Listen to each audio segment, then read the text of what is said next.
Hi friends, welcome back to my channel. ఈ రోజు మీకు ఈ సీరియల్లో ఏం జరిగిందో తెలుసుకోవాలి అనుకుంటున్నారా? అయితే వెంటనే మనం సీరియల్లోకి వెళ్ళిపోదాం. ఇక నర్మద తీసుకొచ్చిన ఆ మిషన్ తో వల్లితో అన్ని నిజాల్ని చెప్పిస్తూ ఉంటారు.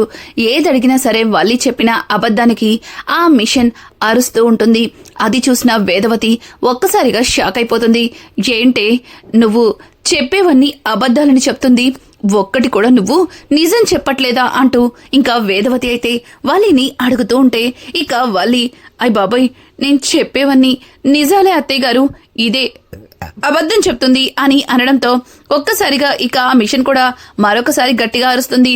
అది చూసిన నర్మదా ప్రేమ ఇద్దరు కూడా చూడు బల్లక్కాయ్, నువ్వు నిజం చెప్తే అదెందుకు అరుస్తుంది, నువ్వు చెప్పేవన్నీ అబద్ధాలే అంటూ ఇక నర్మదా ప్రేమ అంటూ ఉంటే ఇంకా వల్లి ఏం కాదు, నేను అబద్ధాలు చెప్పను అంటూ ఒక్కసారిగా తన కడుపులో బిడ్డ లేదని, నాకు ఏ కడుపు లేదని చెప్పడంతో ఆ మిషన్ ఆల్ రైట్ అంటూ గట్టిగా అరుస్తుంది. అది విన్న అందరూ కూడా షాక్ అయిపోతారు. ఇంకా అక్కడే ఉన్న ధీరజ్ అయితే అదేంటి వదినా, నువ్వు కడుపుతో లేవా, నీ కడుపొక అబద్ధమా అని అడగడంతో లేదు ఇదే అబద్ధం చెప్తుంది, నేను ఈ మిషన్ ని టెస్ట్ చేశాను అంతే అంటూ ఇంకా వల్లి మాట్లాడుతూ ఉంటే అక్కడ ఉన్న వేదవతి కూడా వల్లికి సపోర్ట్గా ఏమే ఇదేదో తేడాగా అనిపిస్తుంది, అయినా మిషన్ ఎందుకే అబద్ధాల్ని కనిపెడుతుంది, ఇదంతా ఉత్త అబద్ధం, ఏదో వాడిది అమ్ముకోవడానికి నిన్ను నమ్మించాడు అంటూ ఇక వేదవతి అయితే వల్లికి పెట్టిన మిషన్లన్నీ తీసేస్తూ అసలే అది కడుపుతో ఉంది, ఇట్లాంటి కరెంటువి దాని ఒంటికి పెట్టకూడదు అంటూ ఇక వేదవతి వల్లికి ఉన్న మిషన్స్ వైర్లన్నీ తీసేసి పక్కన పడేస్తుంది.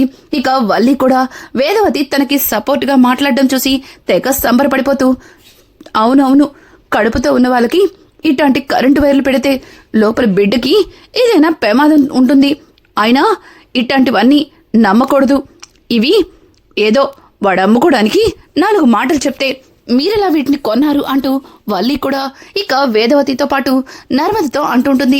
ఇంకా నర్మద ప్రేమ ఇద్దరు కూడా మాట్లాడుకుంటూ అక్క, ఈ వల్లి మాటలన్నీ నాకెందుకో అబద్ధంగా అనిపిస్తుంది, వల్లి ఏదో దాచిపెడుతుందని ఇన్ని రోజులు అనుమానంగా ఉండేది, కానీ ఈ రోజుతో ఆ అనుమానం క్లియర్ అయిపోయింది, క్లియర్గా ఈ వల్లి కడుపులో బిడ్డ లేదని అర్థమైపోయింది అంటూ ఇంకా ప్రేమ మాట్లాడుతూ ఉంటే నర్మద ప్రేమతో చూడు ప్రేమ, అత్తయ్య చెప్పినట్టు ఇట్లాంటి వాటిని కూడా మనం గుడ్డిగా నమ్మకూడదు, ఏదో సరదాగా తీసుకొచ్చాను, కానీ దీనివల్ల చాలా నిజాలు బయటకొచ్చాయి, ఒకసారి వల్లి అక్కని మనం హాస్పిటల్కి తీసుకెళ్తే ఆ కడుపులో బిడ్డ ఉందో లేదో అర్థమైపోతుంది అంటూ నర్మద ప్రేమ గుసగుసలాడుకుంటారు. ఇక సుకన్య అయితే వల్లి, నువ్వు టిఫిన్ తిని టాబ్లెట్ వేసుకోవాలి పద అంటూ ఇక సుకన్య అయితే వల్లిని వాళ్ళ దగ్గర నుంచి దూరంగా తీసుకెళ్లిపోతుంది. ఇక వల్లి అయితే అమ్మయ్య బతికిపోయాను, దాని మీద అత్తయ్యకి నమ్మకం లేదు కాబట్టి సరిపోయింది, ఒకవేళ అత్తయ్య కనుక దానికి నమ్మితే ఖచ్చితంగా నిజంగానే నేను అబద్ధం చెప్తున్నానని తెలిసిపోయిండేది అంటూ ఇక వల్లి అయితే తెగ సంబరపడిపోతూ గదిలోకైతే వచ్చేస్తుంది. ఇక వేదవతి వీటన్నింటినీ తీసి లోపల పెట్టండి, ముందు మీరు ఆఫీస్కి వెళ్ళవా అంటూ నర్మదని అడుగుతూ ఉంటే నర్మద వెళ్తానత్తయ్య వెళ్తాను, ముందు బల్లక్కై పని పట్టి అప్పుడు వెళ్తాను అని మాట్లాడుతూ ఉంటే ఒక్కసారిగా ఇక వేదవతి అయితే ఏంటి దాని పని పట్టడం ఏంటే అని అడగడంతో అదే అత్తయ్య, ఇందాక బల్లక్కై అసలు హాస్పిటల్కే వెళ్ళలేదు అని చెప్పింది, ఒకసారి బల్లక్కైని హాస్పిటల్కి తీసుకెళ్తే మనకి కడుపుల బిడ్డ ఆరోగ్యంగా ఉందో లేదో తెలుస్తుంది కదా అని మాట్లాడుతూ ఉండగా ఇదంతా దొంగచాటుగా విన్న సుకన్య ఇక ఆవేశంగా లోపలికి వస్తూ ఏమే వల్లి, నువ్వు ఇందాక ఒక్కసారి కూడా చెకప్కి వెళ్ళలేదని సంగతి చెప్పావు కదా, నిన్ను హాస్పిటల్కి తీసుకెళ్లి చెకప్ చేయడానికి నర్మద ప్రేమ గట్టిగా ప్లాన్ చేస్తున్నారు అంటూ ఇక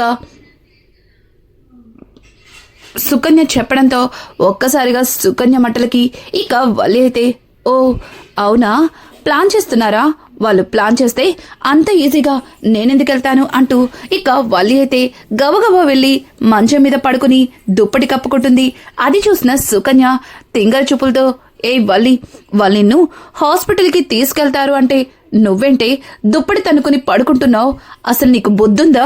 వాళ్ళని ఏదో చేస్తానని చెప్పి ఇలా పడుకున్నావేంటే అంటూ ఇక సుకన్య అయితే వల్లిని అడుగుతూ ఉంటే ఒక్కసారిగా వల్లి, నీకేం తెలీదు, నువ్వు నోరు మూసుకో అని సైలెంట్ గా దుప్పటి కప్పుకుంటుంది. ఇక వేదవతి, నర్మద, ప్రేమ అలాగే వాళ్ళతో పాటు ధీరజ్ కూడా ఇంకా అక్కడికైతే వస్తారు. ఇంకా వేదవతి ఇంతలో రామరాజు పిలవడంతో అక్కడి నుంచి ఇప్పుడే వస్తానని చెప్పి వెళ్లిపోతుంది. ఇక నర్మద, ప్రేమ, ధీరజ్ ముగ్గురు కూడా గదిలోకి రావడంతో దుప్పటి కప్పుకొని ఉన్న వల్లినైతే చూస్తారు. ఇక ప్రేమ, బలకాయ్ ఏంటి ఇప్పటికిప్పుడు ఇలా దుప్పటి తన్నుకుని పడుకున్నావు అంటూ ఇంకా దగ్గరికి వెళ్లి చూడబోతుంటే వల్లి గజగజ వణికిపోతూ చలి చలి అంటూ ఇక గట్టిగా అరుస్తుంటుంది. అది చూసిన నర్మద ఇక ప్రేమ వైపు చూసి ఏమైంది అన్నట్టుగా కళ్ళని ఎగరేస్తారు. ఇంతలో అక్కడే ఉన్న ధీరజ్ అయితే, నిప్పొదినాయ్ ఏంటి ఇలా ముసుగుతన్ని పడుకున్నావు? కొంపతీసి నిందాక జరిగిన దానికి చలి జ్వరం వచ్చేసిందా అని అంటుంటే, అదే కదా చిన్నమరిది గారు చెప్తుంది, నాకు ఫుల్లుగా జ్వరం వచ్చేసింది, సరితో వణికిపోతున్నాను అంటూ ఇక వల్లి అయితే గజగజలాడుతుంది. ఇంకా నర్మద, ప్రేమ, ఆయ్ బాబోయ్ అక్క నీకు జ్వరం వచ్చిందా? అస్సలు ఊహించలేకపోయాం.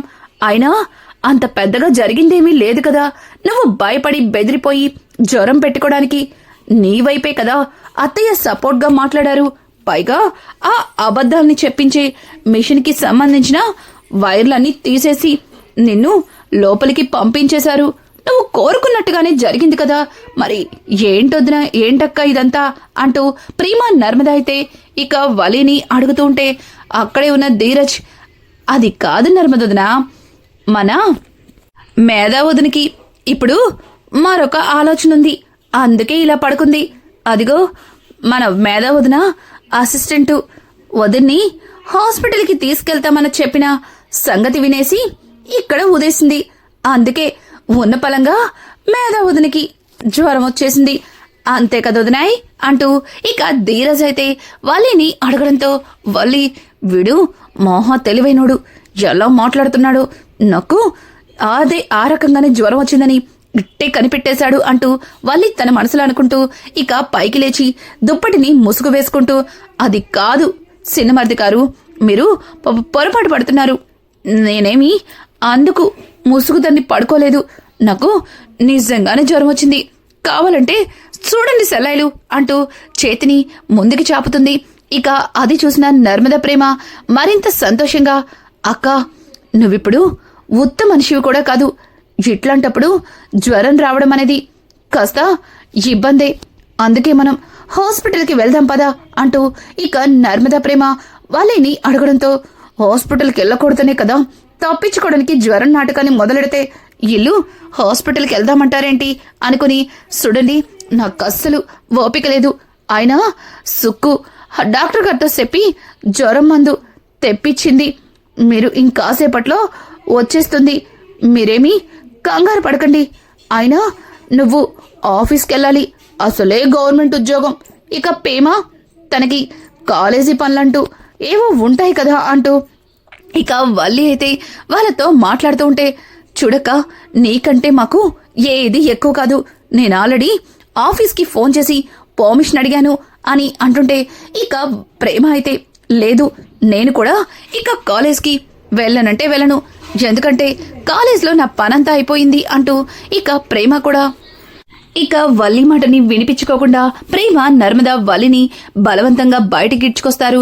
ఒక్కసారిగా వేదవతి వాళ్ళకి ఎదురయ్యి, ఏంటే ఏమైందే, దాన్ని హాస్పిటల్కి తీసుకెళ్తానికి ఎందుకింతలా బలవంతం చేస్తున్నారు అంటూ వేదవతి అడుగుతూ ఉంటే ఇక వల్లి అయితే, అయ్ బాబోయ్ అది కాదత్తయ్య గారు, నాకు బాగా జ్వరంగా ఉంది, నీరసంగా కూడా ఉంది, ఇప్పుడు నేను ఏ హాస్పిటల్కి రాలేను, ఆ మాట చెప్తుంటే వీళ్ళు అస్సలు వినిపించుకోవట్లేదు, హాస్పిటల్ అంటూ బలవంతం చేస్తున్నారు, ఏదో ఒకటి చేసి మీరైనా చెప్పండి అంటూ ఇక వల్లి అయితే వేదవతితో చెప్పడంతో ఒక్కసారిగా వేదవతి, దానికి ఒంట్లో బాలేదని చెప్తుంది కదే, రేపొస్తుందిలే వదిలేసేయండి, ఎందుకు జ్వరంగా ఉన్నదాన్ని ఇబ్బంది పెడతారు అని అంటూ ఉంటే ఇక అక్కడే ఉన్న నర్మద, ప్రేమ అది కాదత్తయ్య, తనకి బాగా జ్వరంగా ఉంది.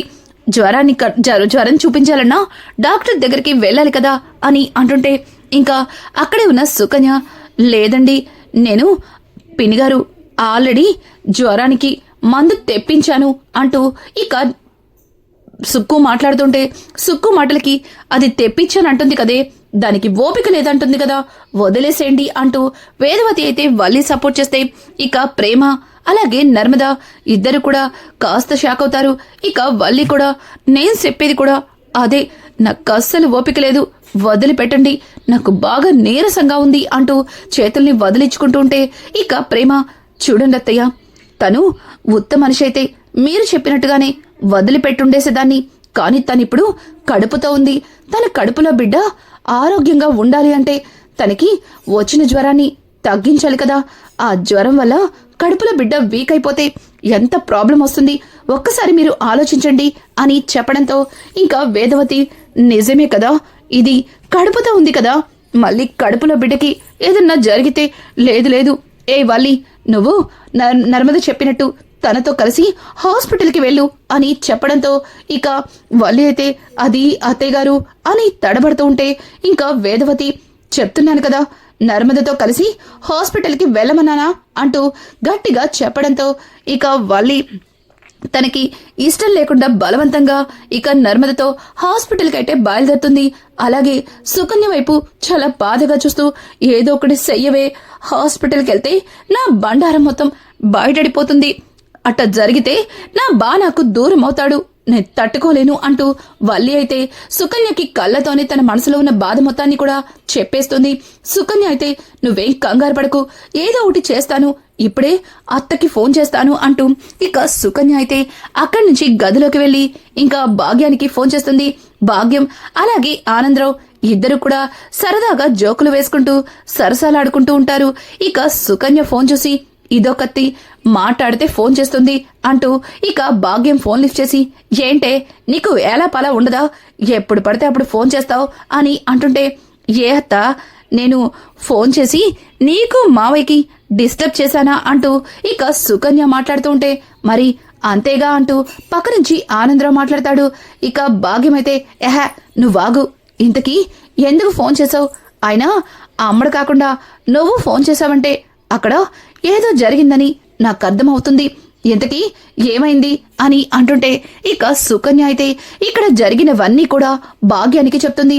ఒక్కసారిగా భాగ్యం, ఏంటి, ఆ అమ్మని తీసుకుని ఆ నర్మద హాస్పిటల్కి వెళ్తుందా, అట్ట అయితే అమ్మడి కడుపులో బిడ్డలేదన్న సంగతి నర్మదకి తెలిసిపోతుంది కదా అంటూ ఇంకా భాగ్యం మాట్లాడుతుంటే పక్కన ఉన్న ఆనందరావు, అయిపోయింది, అంతా అయిపోయింది, ఆ అమ్మడు కాపురాన్ని చాలా కష్టపెట్టి నిలబెట్టాము, కానీ ఇట్ట కూలిపోతుందని అస్సలు ఊహించలేదు. మొన్నే అల్లుడు గారు అమ్మడిని తీసుకొచ్చి నేరుగా ఇంట్లో వదిలిపెట్టారు. ఈసారి కనుక అమ్మడు ఇంత పెద్ద తప్పు చేసిందని తెలిస్తే అల్లుడు తీసుకునే నిర్ణయం చాలా ఘోరంగా ఉంటుంది. అసలే అల్లుడు గారికి కాస్త కోపం ఎక్కువ అంటూ ఇక ఆనందరావు మాట్లాడుతుంటే, ఎవయ్యా నువ్వసలు మనిషివేనా, ఇట్టయినా మాట్లాడేది, కూతురు కాపురాన్ని ఏదో ఒక రకంగా నిలబెట్టాలని ఆలోచించాలి కానీ ఇట్ట మాటలతోనే భయపెడతావా, సుడు, అట్లాంటిది జరగకుండా చూసుకోవడానికి నేనున్నాను కదా, ఏ సుక్కు, నేను చెప్పేది జాగ్రత్తగా ఇను అంటూ ఇక భాగ్యమైతే సుకన్యకి ఏదో చెప్తుంది. ఒక్కసారిగా సుకన్య భాగ్యం చెప్పిన మాటలకి చాలా ఆనందపడుతుంది. నర్మదా, పదే పదే నా కూతురు కడుపులో ఉన్న బిడ్డ గురించి బయట పెట్టాలని చూస్తున్నావు కదా, బయట పెట్టాలని చూస్తున్నావు కదా, ఎట్టా ఇరికిస్తానో చూడు, జీవితంలో నిన్ను అందరూ అసహించుకునేలా చేస్తాను అంటూ ఇక భాగ్యమైతే తన మనసులో అనుకుంటూ ఇక కాల్ కట్ చేస్తుంది. భాగ్యం చెప్పినట్టుగానే ఇక సుకన్య అయితే హడావుడిగా బయటికి బయలుదేరుతుంది. తను అనుకున్నట్టుగానే ఒక ఆటో డ్రైవర్గా ఆటో డ్రైవర్ వేసుకుని షర్ట్ వేసుకుని మొహానికి కర్చీప్ కట్టుకుని ఇక ఆటోనైతే డ్రైవ్ చేస్తుంది. ఆ ఆటోలో ఎవరైతే నర్మద అలాగే వల్లి వస్తున్న స్కూటీకి ఆపోజిట్ గా వచ్చి ఇక తన ఆటోతో ఆ స్కూటీనైతే గట్టిగా గుద్దేస్తుంది. ఒక్కసారిగా స్కూటీని గుద్దడంతో నర్మద అలాగే వల్లి ఇద్దరు కూడా కింద పడిపోతారు. అలా పడిపోవడంతోనే అక్కడి నుంచి సుకన్య ఫాస్ట్ గా వెళ్లిపోతుంది. ఇక వల్లి అయితే ముందుగానే వాళ్ళు ప్లాన్ చేసినట్టుగా వల్లి కడుపులో నొప్పంటూ పొట్ట పట్టుకుని విపరీతంగా ఇబ్బంది పడుతూ ఉంటుంది. ఇక నర్మద అక్క అక్క ఏమైంది అని అంటుంటే నాకు నాకు బాగా కడుపు నొప్పి వస్తుంది, నాకెందుకో భయంగా ఉంది అంటూ వల్లి అయితే కడుపు నొప్పితో అల్లాడిపోతున్నట్టు యాక్ట్ చేస్తూ ఉంటుంది.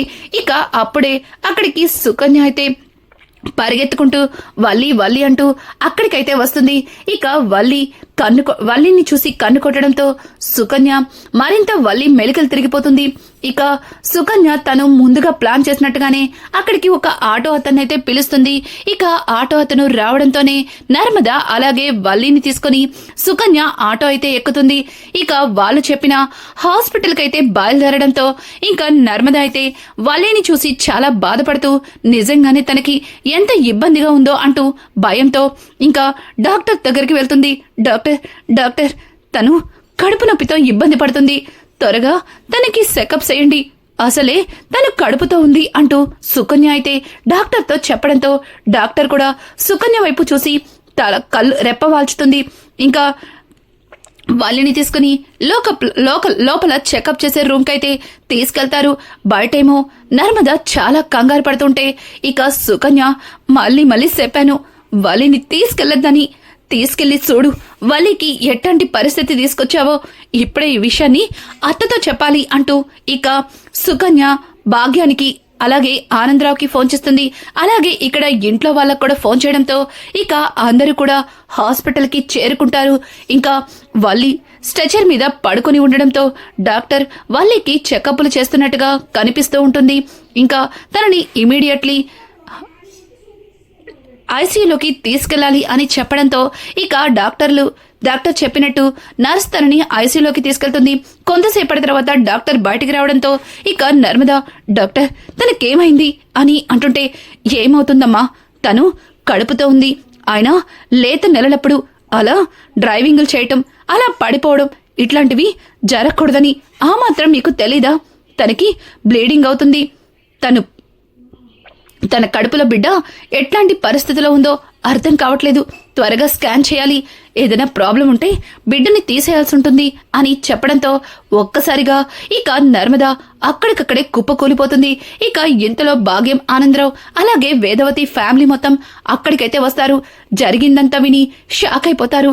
ఇక భాగ్యం అయితే నర్మదని చూపిస్తూ ముందు నుంచి నా కూతురు మీద అమ్మాయికి కోపమే, నా కూతురు కడుపులో బిడ్డని పోగొట్టాలని ఈ అమ్మాయి ఇలా చేసింది, అయినా అందరికంటే ముందుగా తల్లైనందుకు తన మీద ఇంత కక్ష సాధించాలా అంటూ ఇక భాగ్యమైతే నర్మద మీద చెడామడా నిందలు వేస్తూ ఉంటుంది. ఇక కొంతసేపటి తర్వాత డాక్టర్ బయటికి రావడంతో రామరాజు డాక్టర్ నా కోడలికి ఎలా ఉంది అని అడగడంతో ఇక డాక్టర్ గారు చూడండి తన పరిస్థితి ఏమీ బాగాలేదు, కడుపులో పిండం హార్ట్ బీట్ కొట్టుకోవట్లేదు, ఇమీడియట్లీ తనకి అబార్షన్ చేయాలి, చాలా బ్లీడింగ్ లాస్ అయింది అని చెప్పడంతో ఇక వెంటనే అక్కడ ఉన్న చందు అక్కడికక్కడే కుప్పకూలిపోతాడు. ఇక వేదవతి అది డాక్టర్ చూడండి మీ బాధ నాకు అర్థమైంది, కానీ తన కడుపులో బిడ్డ ఉన్నా అది పెరగదు, ప్రాణాల్లేని బిడ్డని తనైనా కడుపులో ఉంచుకోవడం ప్రమాదం అంటూ ఇక డాక్టర్ చెప్పిన మాటలకి ఇంకా అబార్షన్ చేయమని రామరాజు చెప్తాడు. ఇక డాక్టర్ లోపలికి వెళ్తుంది. వాళ్ళు అనుకున్నట్టుగానే కడుపులో బిడ్డ లేదని ఇక అందరి ముందు ఆ బిడ్డ పోవడానికి కారణం ఇక నర్మద అన్న అని ఇంట్లో అందరినీ కూడా భాగ్యం నమ్మిస్తుంది. అలాగే వేదవతి అయితే నీకసలు బుద్ధుందే, అది రాను అంటే బలవంతంగా తీసుకెళ్ళావు, ఇందుకేనా అంటూ ఇక వేదవతి అయితే నర్మదని చెడమడ తిడుతుంది. ఇక ప్రేమ అయితే అత్త నువ్వు ఏం తెలుసుకోకుండా మాట్లాడుతున్నావు అని అంటుంటే ఏంటే తెలిసేది, ముందు నుంచి గమనిస్తూనే ఉన్నాను, అది అంతకుముందు చాలా తప్పులు చేసే ఉంటుంది, కానీ కడుపుతో ఉన్న దగ్గర నుంచి దాన్ని అనుక్షణం మీ ఇద్దరు కోకుల్లాగా పొడుచుకు తిన్నారు. ఇప్పుడు ఏమైంది అని చెప్పి ఇక వల్లిని సపోర్ట్ చేస్తూ వేదవతి నర్మద ప్రేమాలని తిడుతుంది. భాగ్యం కూడా ఇక నర్మదని నానా మాటలు అంటుంది. ఇక చందు అయితే జరిగిన దానికి గుండె పగిలేలా ఏడుస్తూ ఉంటాడు. రానున్న ఎపిసోడ్స్ లో ఇక వల్లి కడుపులో బిడ్డ లేదన్న సంగతి, నర్మద ప్రేమ ఎలా బయట పెట్టబోతున్నారు, వాళ్ళాడిన నాటకానికి ఎలా తెరదించబోతున్నారు, ఇలాంటి లేటెస్ట్ ఎపిసోడ్స్ మరిన్ని కావాలి అనుకుంటే మా ఛానల్ ని సబ్స్క్రైబ్ చేసుకోవడం మాత్రం మర్చిపోకండి. Thanks for watching. Hi friends, welcome back to my channel. ఈ రోజు మీకు ఈ సీరియల్లో ఏం జరిగింది